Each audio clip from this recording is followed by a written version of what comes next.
Hello everyone and welcome back to the channel. I just thought I would give a quick heads up for anyone thinking of starting their own automotive YouTube channel. I started mine many years ago. It was only ever just a new thing and I thought I'd have a go and capture some of the amazing moments and things I was doing in cars anyway. I was filming them anyway for my own benefit. And I thought, why not try and share it, some of it on YouTube, see how it goes. So I was never super dedicated. I was never dedicated to churning out as much content as possible every week. I just wanted to fit my YouTube channel in around all the other things I have in my life which are more important to me. So as a result, the channel is where it is now. But one thing I did notice is that when I first started the channel, things were a lot easier than they are to get traction now.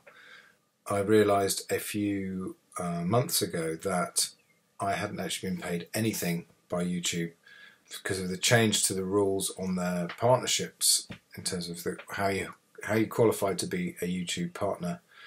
They stopped giving me a share of the ad revenue, which was never very much anyway. It was only ever tiny. I think at most I was being paid about £80 a month by Google, which is barely enough for a tank of fuel.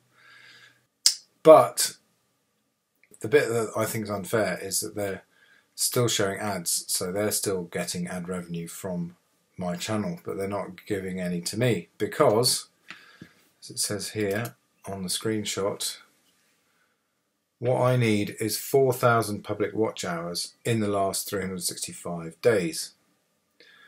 I have not got that at the moment. I qualify in terms of number of subscribers, which you need at least 1,000 now in order to qualify for being a YouTube partner.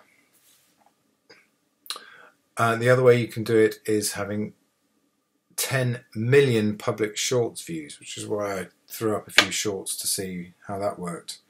It would take me an awful long time to get to 10 million views on that.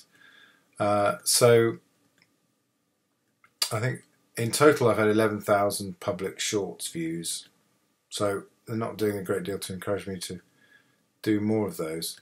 But I would like to get my public watch hours up to 4,000 and just see where I am with the channel. I mean, you hope for the best when you have a go at something like YouTube, but I was filming these cars anyway, I was doing these things anyway. But car videos are very expensive to make in comparison to shooting video of your cat or doing film reviews, something like that. And I think those things have a much bigger audience. They're much cheaper to make. So my advice for anyone thinking of starting up YouTube and who wants to do it in order to earn a living, I actually wouldn't start with a car channel. I would probably come to that last, after you've had success and got an audience in other things. So sorry to be discouraging to anyone who is dreaming of being the next Jeremy Clarkson, but that for me is the reality of it. And I'm sure the next, there are people earning a living doing car YouTubing. My hat's off to them. They have to be very active. You have to produce a huge amount of content, and you have to put quantity over quality to do it. And fair play to any of those who can attract an audience. My whole plan was to be informative and accurate with what I put out there, because I think the car world is full of myths and misinformation, and I think it's done by major manufacturers who pay the media channels to get their narrative pushed, and I think smaller car makers really miss out. And you only have to see what's happening in the market, the sort of mad hysteria that exists for some brands, while other brands get overlooked and dismissed in favour of the sort of industry hype and media machine. So the thing I thought that was really lacking on YouTube was any sort of authenticity. I didn't really buy into this idea that anyone can just call themselves a car journalist and their opinion should in some way hold any weight. So I thought the right way to do it was to invest a lot in your own driving ability so that you could have a more meaningful analysis of a car when you drive it. So I've spent a lot of time and money with driver coaching and to try and raise my level, because it really winds me up every time I see car journalists going, you know, or a YouTuber talking about how rubbish a driver they are. I'm like, well, make yourself a better driver. And that's what anyone would have to do. If you want to be a better driver, you can go and make that happen. You don't really understand why they think they're qualified to be a car YouTuber if they consider themselves a rubbish driver or a useless driver. I guess they think car YouTubing is just about entertainment and it's just about mucking around with his mates or something. Well, that's just cool, and if that's popular, all power to them. But I thought I wanted to do something where a bit more authentic, really. That was my plan.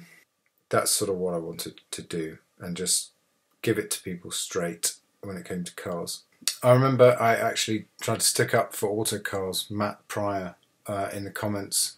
It seems to really annoy people that he could be in a Lamborghini and talking about spring rates, whereas I think there's some expectation that he should be in a completely excitable state to be in a Lamborghini. I understand for people that are dreaming about Lamborghini, you want, I guess, the hype to match your own expectations or something. But I got into a discussion, a very brief discussion with someone, and they admitted that they would rather see fake enthusiasm than genuine opinion. So I just can't really go there in terms of doing fake enthusiasm. Pay attention to us. Pay attention to us. Pay attention to us.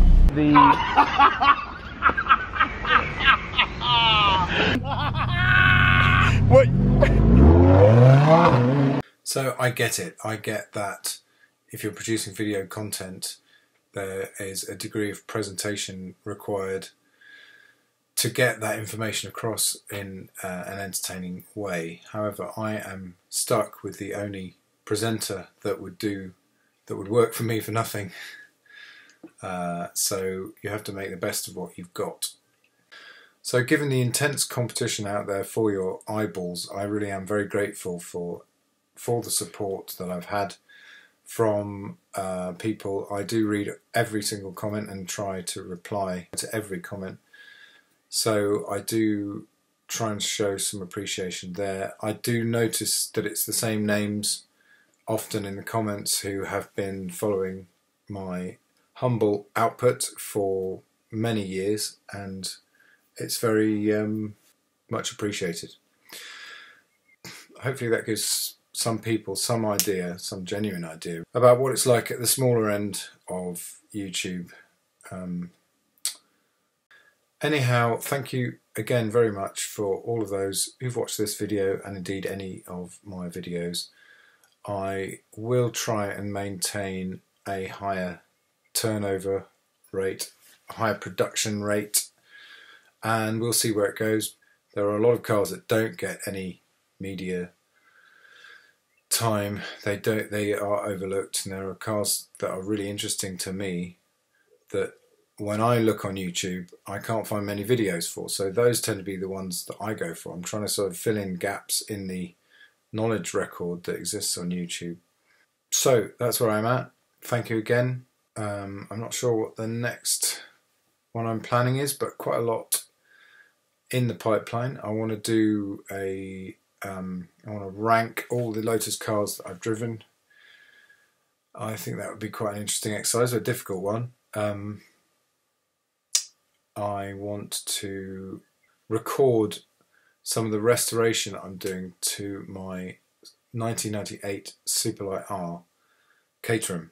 So in 1998 I bought a Caterham Superlight R, So there's one car above them all that means a great deal to me. I raced it for 5 seasons, and fortunately without a scratch on it. It has now been sent away to Arch, and I'm doing a nut and bolt restoration of that. Some really nice details. I'm really excited about it, and I'm getting it back into road car spec, and I can't wait to see it, and that should be happening this year. So for me, that's very exciting. I will share. There are a lot of bespoke, interesting little things. It's an incredibly special car. I've never heard of another one with an engine, with the engine that it has, which is based on a development of the 2-litre R500 Evo engine. So Minister did a 2-litre version of the K series, and it produced 250 horsepower from their 2-litre. Well, I've had that engine since rebuilt to a higher spec than Minister built it, so I'll go into some detail on a later video. But hopefully loads coming for those interested. I do hope you enjoy them. Thank you again for the videos you have watched, and for all your support. It's much appreciated. Thanks a lot.